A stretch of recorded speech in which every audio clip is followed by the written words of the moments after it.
Lord मसीह यीशु में आप सबकी सलामती हो। जैसे कि अजीज़ों आपको पता है कि हम अपने हर दिन को तलावत पाक कलाम को सुनने और दुआ के वसीले से शुरू करते हैं। सुआए आज के इस खूबसूरत दिन को मुक़द्दस अय्यूब की किताब उसका दूसरा बाब उसकी 7वीं और 8वीं आयत को पढ़ेंगे। हम बातचीत कर रहे हैं इन दिनों में सादिक की मुसीबतें, और जो अभी करंट जिस पॉइंट पे मैं और आप सब मिलकर सीख रहे हैं वो है सादिक की मुसीबतों की वजूहात। सो अजीज़ों, सबसे पहले तो हम तलावत पाक कलाम को सुने, उसके बाद फिर हम बातचीत करेंगे। कलाम खुदा में यूँ लिखा है, तब शैतान खुदावंद के सामने से चला गया और अय्यूब को तलवे से चांद तक दर्दनाक फोड़ों से दुख दिया, और वो अपने को खुजलाने के लिए एक ठेकरा लेकर राख पर बैठ गया। मुक़द्दस पाक कलाम के पढ़े और सुने जाने से हम तमाम सुनने वालों को खुदावंद के पाक कलाम के वसीले से बरकत मिले, आमीन। अजीज़ों, गुजरे हुए कल में हमने 5वें पॉइंट पर बातचीत की थी। सादिक की जो मुसीबतों की जो वजूहात है उस पर हम सीख रहे थे। आज हम उसके 6ठे और 7वें पॉइंट पर बातचीत करेंगे आंसू और मिलकर सीखेंगे। सो अजीज़ों, 6ठे पॉइंट में जो हम बात सीखते हैं वो ये है, हो सकता है कि खुदा खुद हमारी जिंदगियों में दुखों को भेजे ताकि वो हमारी रूहानी तरक्की और तब्दीली का बाइस बने। अजीज़ों, कुछ लोगों का ख्याल है या वो ख्याल करते हैं कि इंसानी दुख खुदा के बेतर्स होने का निशान है। अजीज़ों, हालांकि दरअसल जिंदगी के इम्तिहान इस बात का सबूत है कि बाज़ औक़ात खुदा के नज़दीक तसल्ली से ज़्यादा कुछ और चीज़ें अहम होती हैं। अजीज़ों, इसलिए कि कुछ चीज़ें हमारी रूहानी ज़िंदगी के लिए फ़ायदेमंद हैं जो सिर्फ दुख दर्द ही मुस्तहकम होती है। अलिफ, वो अक्सर अपने रूहानी तौर पर सरकश लोगों को गुनाह से वापस लाने, ईमान की तजदीद और उस पर भरोसा रखने के लिए मसाइब का इस्तेमाल करता है।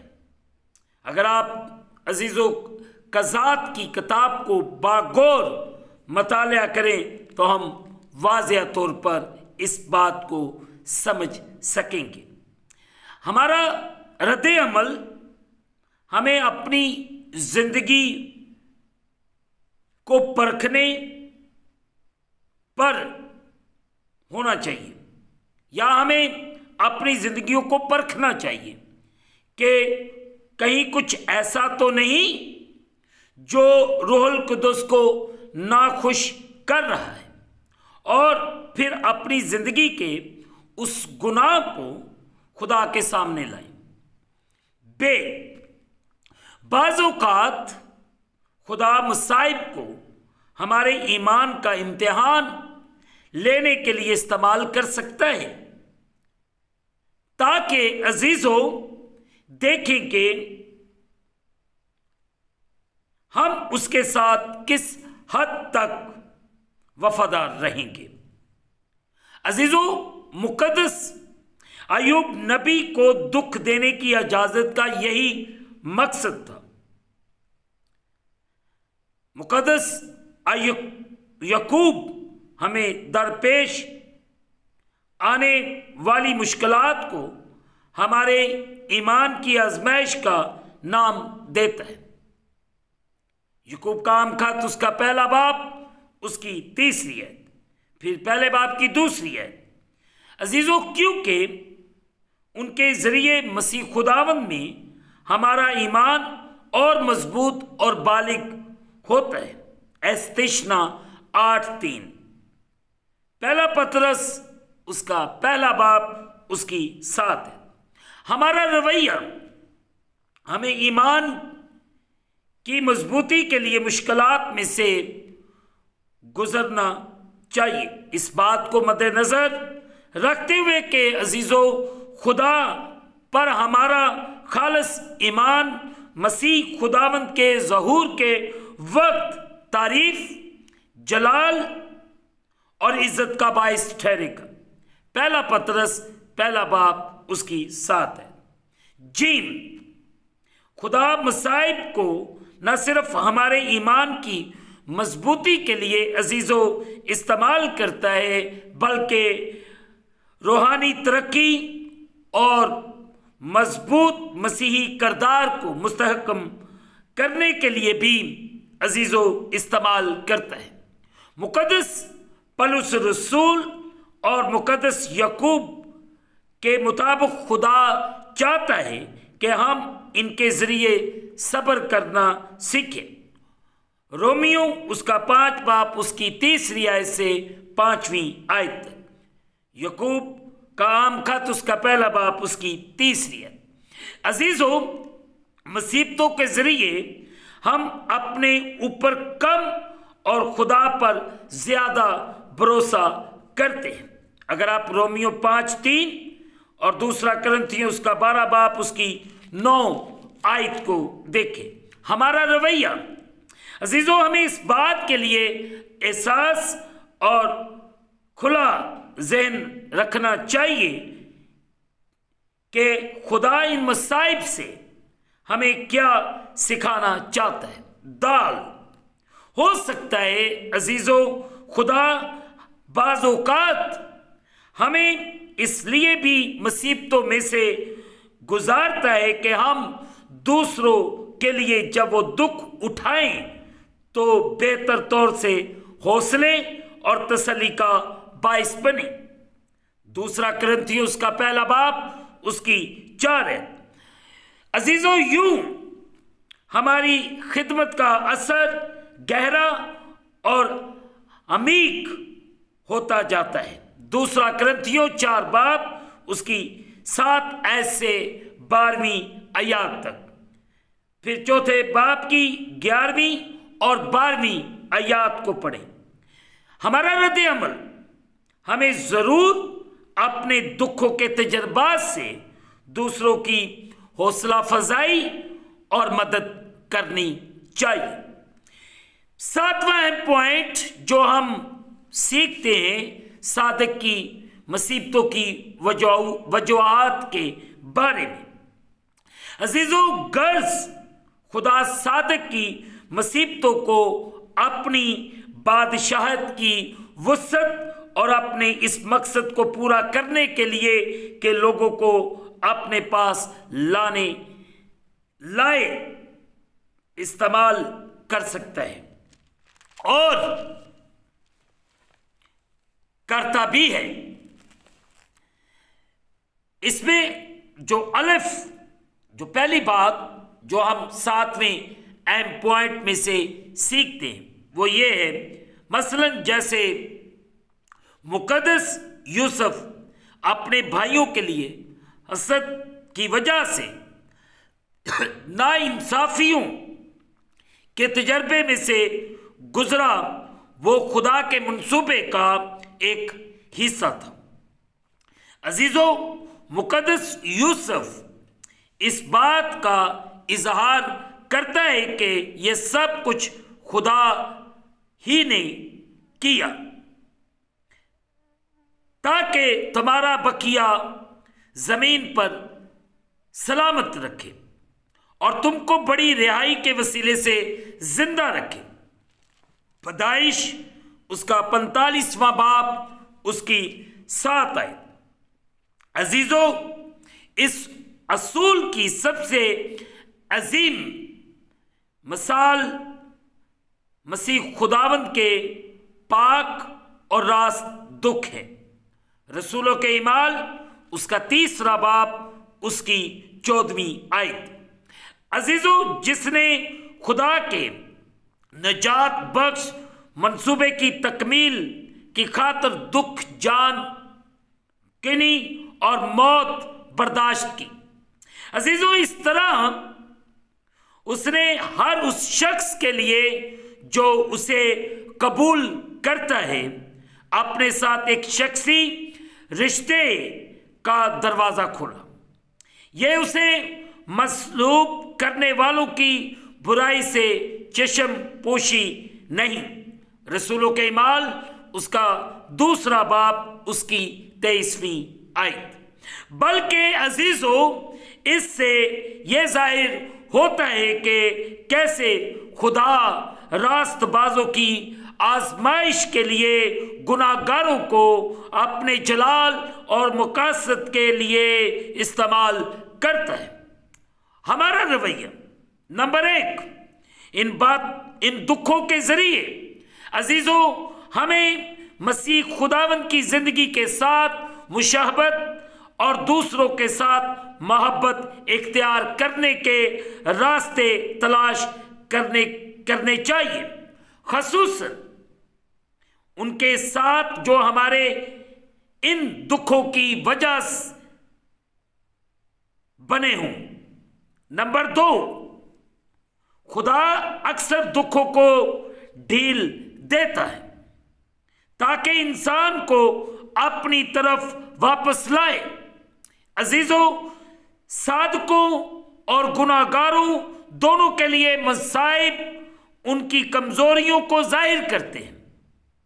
जो लोग इस बात को समझ लेते हैं वो खुदा की नजात और मदद के ज्यादा तालिब हो जाते हैं और यूं वो और भी बेहतर अंदाज में खुदा और दूसरों के लिए असासमंद और हलीम की जिंदगी अजीजों बसर करते हैं, गुजारते हैं।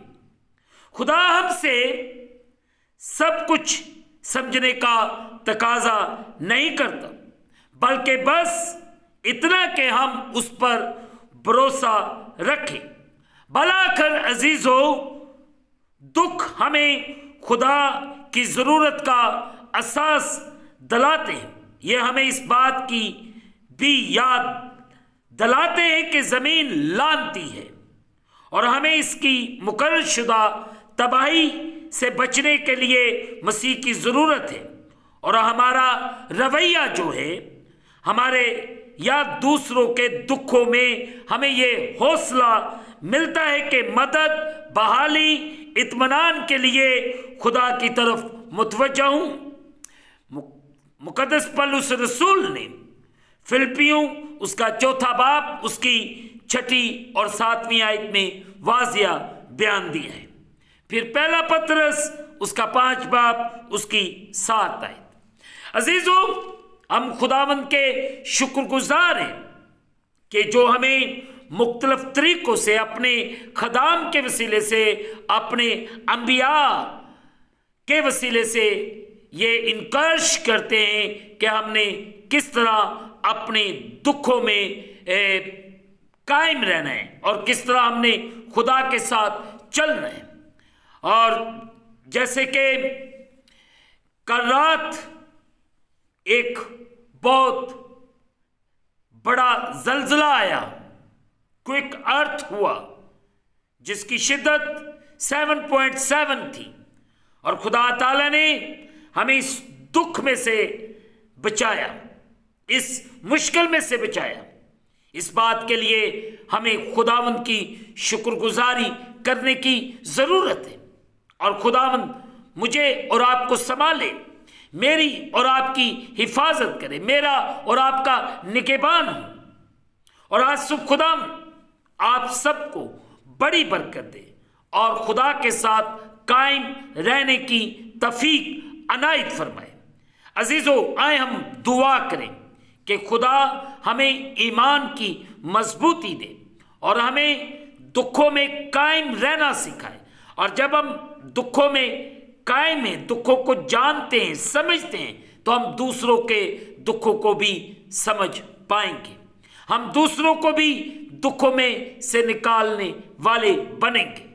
हमें अपने ही हाल पर नहीं बल्कि दूसरों के हाल पर भी गौर-व-खोज करने की जरूरत है। खुदा ताला मुझे और आप सबको आज सुबह बड़ी बरकत अता फरमाए। आमीन।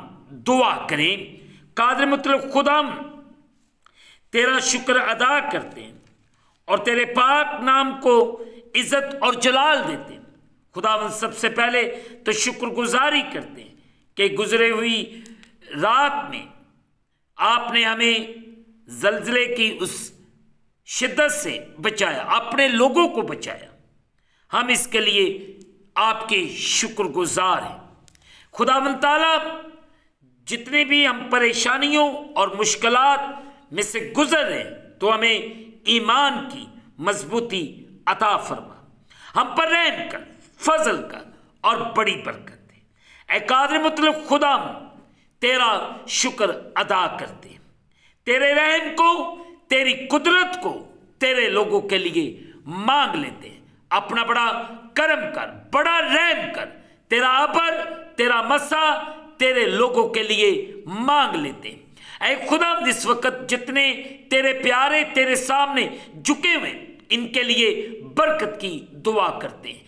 अगर किसी दुख, परेशानी या बीमारी के अंदर मुब्तला है, यीशु मसीह के नाम के वसीले से ये अच्छे भले हो जाए। ऐ खुदा, तू इन पर रहम कर, फजल कर और इन्हें बड़ी बरकत दे। इनके घर से हर तरह की मुश्किल को, परेशानी को दूर कर। इनकी जिंदगियों में तू जलाली काम कर और तेरा बेटा यीशु मसीह नासरी तेरे लोगों की जिंदगियों के वसीले से इज्जत और जलाल पाए। तू बड़ा रहम कर, बड़ा फजल कर और अपने आसमान को खोल के अपनी बरकत को इन सब पर नाजल फरमा। हम पाकिस्तान के हालात के लिए दुआ करते हैं कि इन दिनों में पाकिस्तान जो मुश्किलात, परेशानियों के अंदर घिरा हुआ है, हुकूमतों के लिए दुआ करते हैं।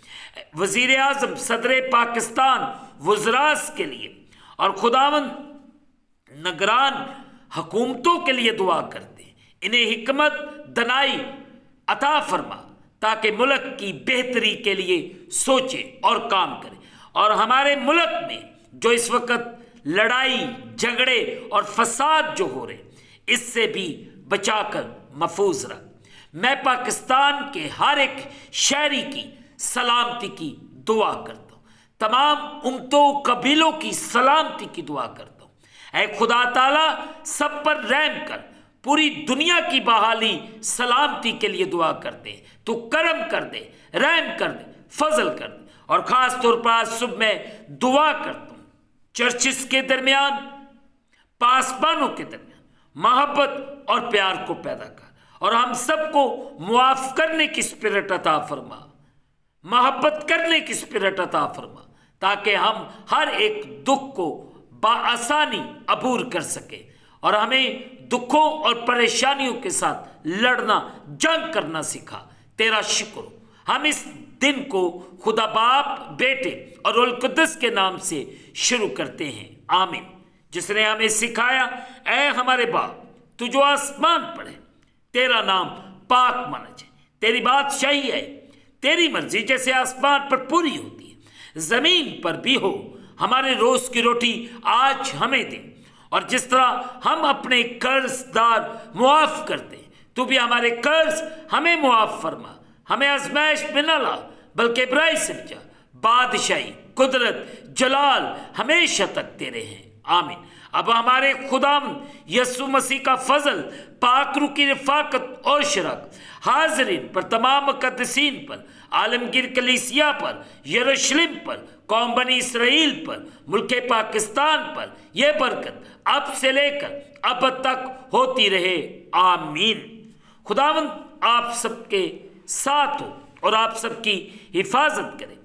आखिर में यही कहना चाहूँगा कि आप इस चैनल को सब्सक्राइब करें, लाइक करें, शेयर करें और बेल आइकन को प्रेस करना ना भूलें। जैसे ही आप बेल आइकन को प्रेस करेंगे तो इस चैनल पर बनने वाली हर एक नई वीडियो की नोटिफिकेशन हमको बर वक्त मिलेगी। आमीन। और कल सुबह हम सीखेंगे अपने लोगों के दुखों में खुदा का रिश्ता। अपने लोगों के दुखों में खुदा का रिश्ता। थीम हमारा वही है, सादक की मुसीबतें। खुदावंद आप सबको बड़ी बरकत अता फरमाए। आमीन।